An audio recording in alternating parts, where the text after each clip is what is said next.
నేను కనుక మాలిని నుంచి ఏమీ తీసుకోకుండా, మాలినిని కలవకుండా అక్కడితోనే ఆగిపోయుంటే, మన రెస్టారెంట్ షెఫ్‌ని కొన్నట్టు మనల్ని కూడా కొనేసేది.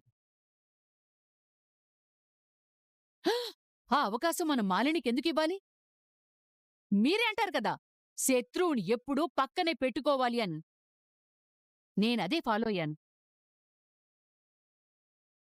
ఇది ఉంగరం కాదండి, మాలిని చేసిన తప్పుకి గుర్తు. ఇది నేను తీసుకోబట్టే ఈరోజు మాలిని ఇంటికొచ్చింది. మనమేం తప్పు చేస్తున్నామో మనకి తెలియచేసింది. మన తప్పులు ఆ మాలిని చెప్పడమేంటి పిన్ని? నిజానికి మీ నాన్న మాలిని ముందు అవమానపడ్డానికి కారణం మాలిని కాదు దశరథ, మరెవరు? ఈ కార్తీక్ గాడు. మా బావ చెప్తేనే మీరు ఉంగరం తీసుకున్నారా? నువ్వు కనుబొమ్మలు పైకి లేపి కళ్ళెర చేసినంత మాత్రాన ఇక్కడ ఎవరు జడిసిపోరు దీపా.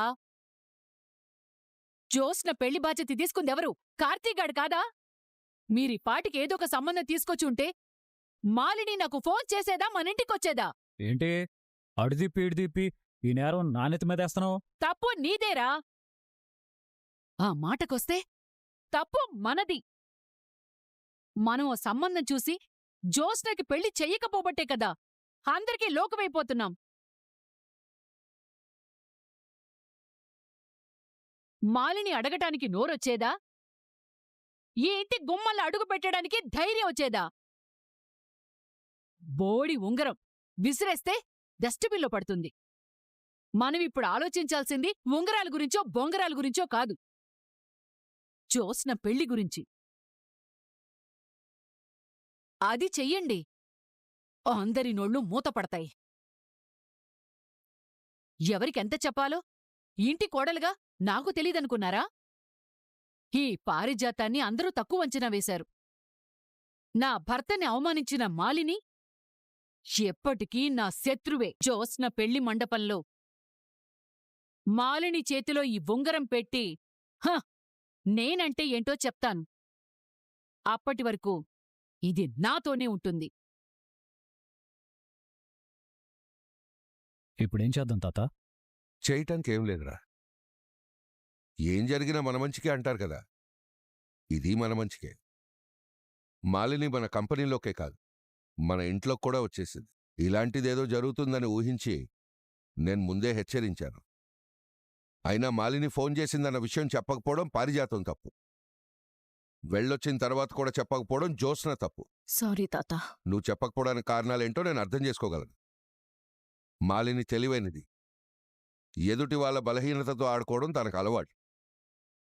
పోటీలో ఓడిపోయిన దానికి ప్రతీకారం తీర్చుకోవాలనుకుంటుంది. నా కూతురు జోలికెళ్ళింది, ఊరుకోలేదు. ఇప్పుడు నా మనవరాలు జోలికొచ్చింది. ఇది మాటలతో గెలవాల్సిన పోటీ కాదు, చేతలతో నిరూపించాల్సింది. వీలైనంత త్వరగా జోస్న పెళ్లి జరగాలి. సంబంధం చూడండి. కార్తీక్ చూస్తాడా, దశరథ్ చూస్తాడా, నేను చూస్తానా అని విడతీసి మాట్లాడట్లేదు. ఇది మన అందరి పరువుకు సంబంధించిన విషయం. అమ్మ జోస్న, నీ మీద నాకు నమ్మకం ఉంది. ఆ నమ్మకాన్ని మాలిని పోగొట్టాలనుకుంటుంది. నువ్వు కొంచెం జాగ్రత్తగా ఉండు. అలాగే తాత. నువ్వు మాలిని కలిసిన విషయం నాతో చెప్పకపోవడం పెద్ద తప్పు, కాని క్షమిస్తాను. ఎందుకంటే అది నీకు తెలియకుండా జరిగింది. మరోసారి తెలిసి ఏ తప్పు జరగడానికి వీర్లేదు. అలాగే తాత. వెళ్ళు. గ్రానీ, వచ్చావా? నీకోసమే వెయిట్ చేస్తున్నానే. మీ తాత మనల్ని క్షమించినట్టేగా? చాలా పెద్ద గండం గడిచింది గ్రానీ. అయినా నువ్వేంటి అలా ఒప్పేసుకున్నావు? కొన్నిసార్లు ఒప్పుకోవడం కూడా మంచిదే.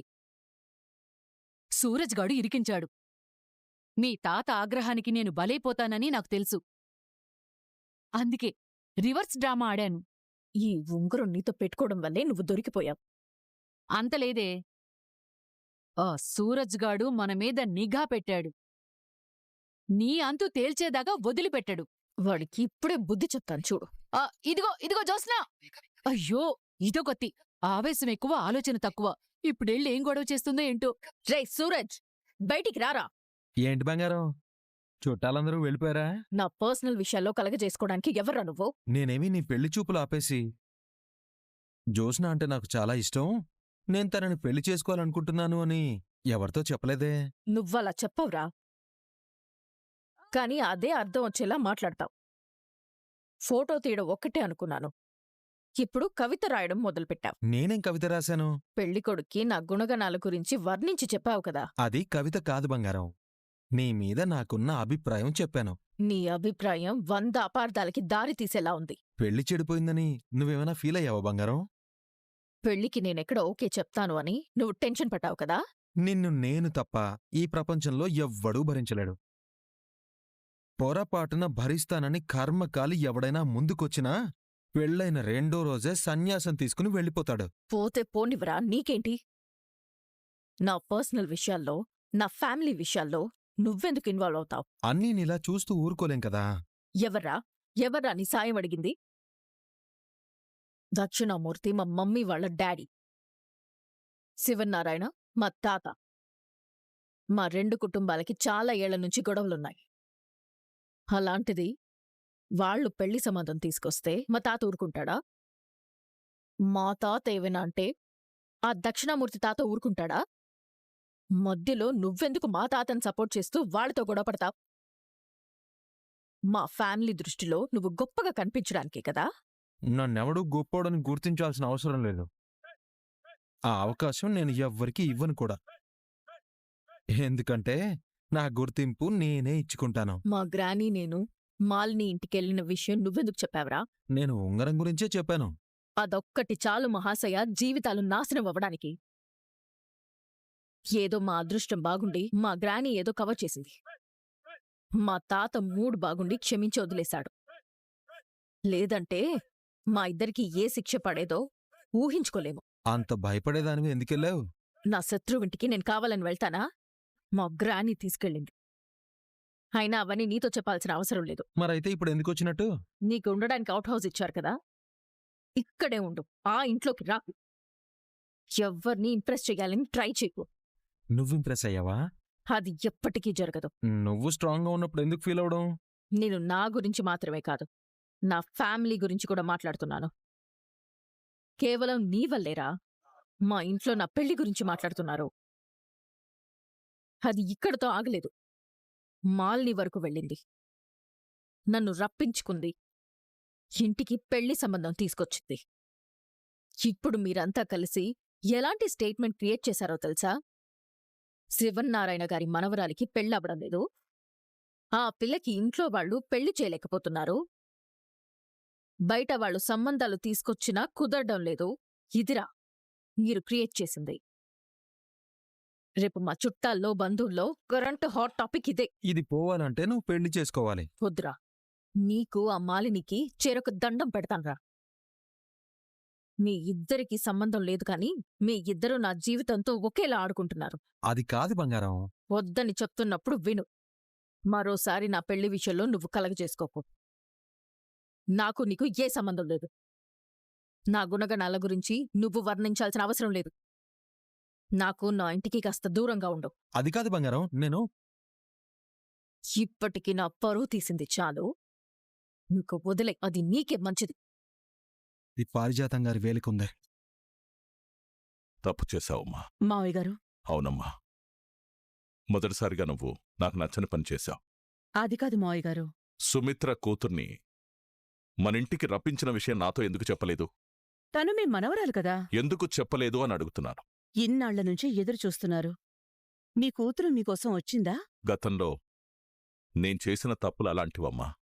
ఎంతకాలం గతాన్ని తలుచుకుని బ్రతుకుతారు మావయ్య గారు? మనం తప్పులు చేస్తే వాళ్ళు పాపాలు చేశారు. దానికి ఈ జన్మలో శివన్నారాయణ గాని దశరథ కాని ప్రాయశ్చిత్తం చేసుకోలేరు.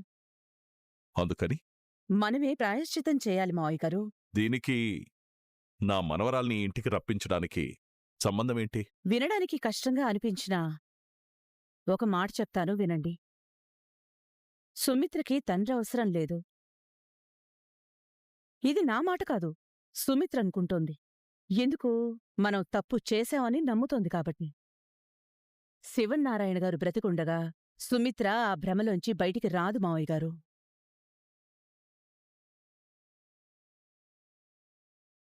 సుమిత్రని రాబట్టాలి అంటే నా మేనకోడల్ని నేను మచ్చిక చేసుకోవాలి అనిపించింది.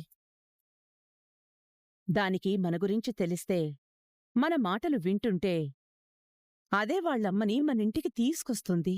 నాకు నమ్మకం లేదమ్మా. నాకు నమ్మకం ఉంది మావయ్య గారు. నేను జ్యోత్స్ననిక్కడికి రప్పించిన తర్వాతే నాకు తెలిసింది. అది కాంచన కొడుకుని మనసులో పెట్టుకుని పెళ్లి చేసుకోవడం లేదు అని. ఎవ్వరూ నచ్చజెప్పలేని స్థితిలో దాన్నొదిలేశారు. ఇలాగే ఉంటే అది జీవితాంతం అలాగే ఉంటుంది. అందుకే వాళ్ళని కదిలించడానికే నేనీ పెళ్లి సంబంధం చూశాను. ఆ తర్వాత ఏం జరిగిందో మీకు తెలుసు. అయితే నీక్కూడా ఒక విషయం తెలియాలమ్మా. ఏంటి మావయ్య గారు? నువ్వింతకుముందు మాట్లాడిన మాటల్లో వెనక్కి తీసుకోవలసిన మాటొకటుందమ్మా. ఏంటి మావయ్య గారది? శివన్నారాయణ బ్రతికుండగా సుమిత్ర భ్రమంలోంచి బయటికి రాదు అన్నావు కదా. అంటే నువ్వా శివన్నారాయణ చావు కోరుకుంటున్నావా? లేదు మావయ్య గారు. పొరపాటున కూడా కోరుకోవద్దమ్మా. గెలవడమంటే పైచేయి సాధించడమే గాని శత్రువుని చంపడం కాదు. శివన్నారాయణ నా మిత్రుడు, నా శత్రువు. నేను గెలవాల్సింది వాడిమీదే కాని వాడి చావు మీద కాదు. రేయ్ దక్షిణామూర్తి, నువ్వే గెలిచావురా, నీ ముందు నేను ఓడిపోయాన్రా అని శివన్నారాయణ నాతో అనే రోజు కోసం నేనెదురుచూస్తున్నాను. నేను వాడిమీద గెలవడం అంటే నా కూతురు నా కోసం నా ఇంటికి రావడం. సారీ మావయ్య గారు.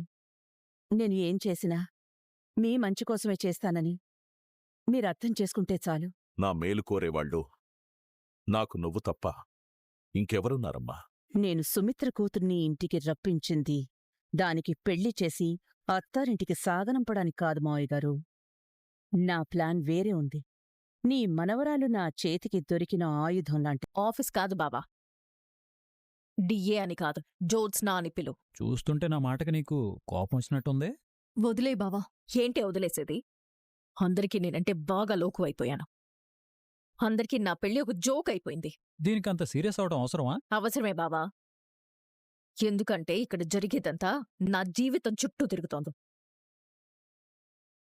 నీ పెళ్లి మా బాధ్యత అని మీరిద్దరు అంటారు. నాకు పెళ్లి చెయ్యాలని మా తాత అంటాడు. నువ్వింకా పెళ్లి చేసుకోవా అని ఆ మాలిని అంటుంది. అనడమే కాదు, ఏకంగా సంబంధమే తీసుకొచ్చింది. మాలిని పిన్నితో మాట్లాడిన తర్వాత నువ్వు ఇంట్లో చెప్తుంటే మనం ముందే జాగ్రత్త పడేవాళ్ళం కదా. ఏం జరిగినా చివరికి తప్పంతా నాదే అంటావు బావా. అందరికీ ఉన్న చూపుడు వేళ్ళు నా వైపై తిరుగుతాయి. జరిగిందేదో జరిగిపోయిందిలే చిన్న మరదలా, వదిలే. నీకు మంచి సంబంధం చూస్తాను, పెళ్లి చేసుకో. జరగదు బావా. ఏం జరగదు? మీకు నచ్చిన వాడితో నా పెళ్లి జరగదు. నాకు నచ్చిన వాడితోనే నా పెళ్లి జరుగుతుంది. మొండిగా మాట్లాడుతున్నావు జోష్నా. ఒక మంచి సంబంధం చూస్తాము, పెళ్లి చేసుకో. మీరెంత గొప్ప సంబంధం తీసుకొచ్చినా నేను పెళ్లి చేసుకోను. నాకేం కావాలో నాకు తెలుసు. ఏం తెలుసు నీకు?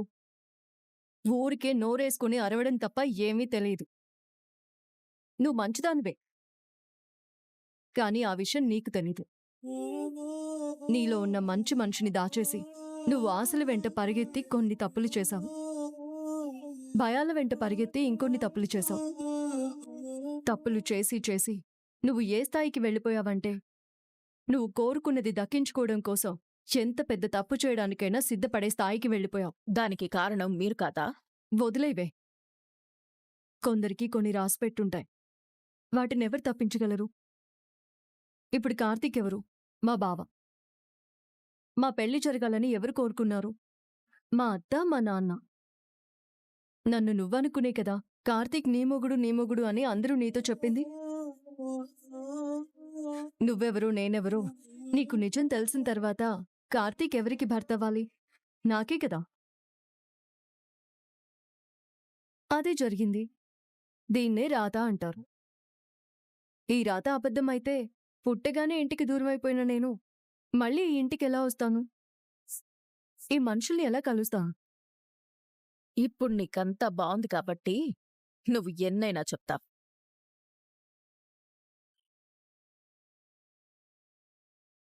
నా బంగారం ఇంకా ఇక్కడే ఉన్నట్టుందేంటి? నీ తలరాత ఎలా ఉందో నువ్వు చెప్పావు. కాని నా తలరాత ఎలా ఉందో నీకు తెలియదు కదా. సీరియస్ డిస్కషనే. ఎవరితో ఎవరికి రాసుందో జరిగే వరకు తెలియదు కదా దీపా. నీ డబుల్ మీనింగ్ డైలాగ్ నాకు అర్థమైంది చిన్న మరదలా. నాకు దీపతో రాసిపెట్టుంది కాబట్టే మా పెళ్లి జరిగింది. బ్రదర్ గట్టిగానే ఇచ్చాడు. ఇక ఈ జన్మకి ఈ రాత మారే అవకాశం లేదు. ఇవి పెన్నుగీతలు కాదు, పచ్చబొట్టు. నాకు దీపతో రాసున్నట్టే నీకు ఎవరితోనో రాసుంటుంది కదా. మనతోనే బ్రదర్. ఆ రాసిన మనిషి నీకు ఎదురుపడే రోజు తొందరలోనే ఉందిలే. ఎప్పుడో ఎదురుపడ్డాడు. నా మాట విని ఎవరిని ఇబ్బంది పెట్టకుండా బుద్ధిగా పెళ్లి చేసుకో. నీ జీవితం చాలా బావుంటుంది. నాకన్నీ నువ్వనుకున్నట్టే జరిగుంటే నేను నీలాగే మాట్లాడేదాన్ని దీపా. ఇది మారదు. నాకంటూ ఓ రోజొస్తుంది. అప్పుడు నేను మాట్లాడకుండానే నా తలరాత అందరికీ ఓ సమాధానమవుతుంది. ఈ డైలాగ్ బాగుంది. దీన్ని అండర్లైన్ చేసుకోవాల్సిందే.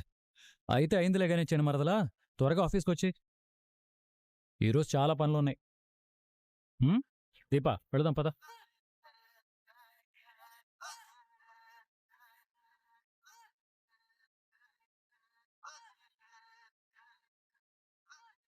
బంగారం తలరాత మారాల్సిందే. ఏం యాక్టింగ్ రనిది. పాపం సూరజ్ ఎంత శ్రద్ధగా పనిచేసుకుంటున్నాడో అనే మంచి పేరు కోసమే కదా ఈ డ్రామాలన్నీ. Please don't disturb me. అంత శ్రద్ధగా ఏం రాస్తున్నావో. నా తలరాత. బ్రహ్మదేవుడు మీకు కజినా? లేదు, మా బాబాయ్. ఏది నీ తలరాత నన్ను కూడా చూడనివ్వు.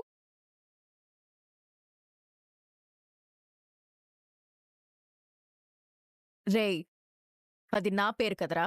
ఇదే నా తలరాత. ఇవ్వరా. ఏయ్ నేనెందుకు ఇవ్వాలి?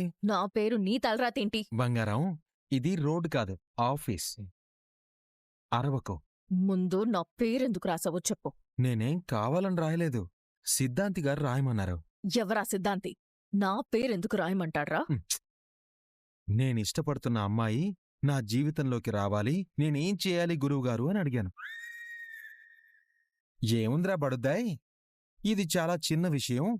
నీ మనసులో ఉన్న పిల్ల పేరు ఓ 108 సార్లు పేపర్ మీద రాసి దాన్ని ఇదిగో ఇలా 4 మడతలేసి దానిమీద ఇలా ఇలా ఇలా వేలుతో 3 సార్లు కొట్టి ఆ తర్వాత దీన్ని జేబులో పెట్టుకోమన్నాడు. పెట్టుకుంటే ఈ విశ్వం నా కోరిక విని నా మనసులో ఉన్న పిల్లని నా ముందు నిలబెడుతుందంట. అదెలాగో సగం నిజమైందనుకో. ఏంట్రా నిజమయ్యేది? ఊరికే అస్తమానం మొగుని పిలిచినట్టు రా రా అని పిలవకు. పెళ్ళైన తర్వాత ఎలాగూ పిలుదుగానిలే. రేయ్ చచ్చినోడా. ఏయ్! దీనికప్పుడే కాదు, ఇంకా టైం ఉంది. నాకిప్పుడే నొక్కేయాలనుంది. 100 ఏళ్లకు సరిపడా ఆశలన్నీ పేపర్ మీద రాసి పెడుతున్నాను. నువ్వప్పుడే చీటీ చింపేస్తానంటే ఎలా? నీకు ఇంతవరకే రాసుందనుకో. మనకి చాలా రాసుందిలే. అయినా ఎవరితో ఎవరికి రాసిందో జరిగే వరకు తెలీదు కదా జోష్నా. ఈ మాట ఎక్కడో విన్నట్టుంది. ఎవరితో ఎవరికి రాసుందో జరిగే వరకు తెలియదు కదా దీపా.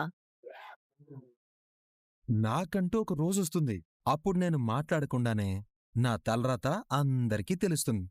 రేయ్, ఇవన్నీ నేను మా బావతో అన్న మాటలురా. చూసావా, యూనివర్స్ మనిద్దరినీ ఒకేలా మాట్లాడిస్తుంది. అయితే సిద్ధాంతి చెప్పింది నిజమవుతుంది. ఏంటి గడిద గుడ్డు నిజమయ్యేది?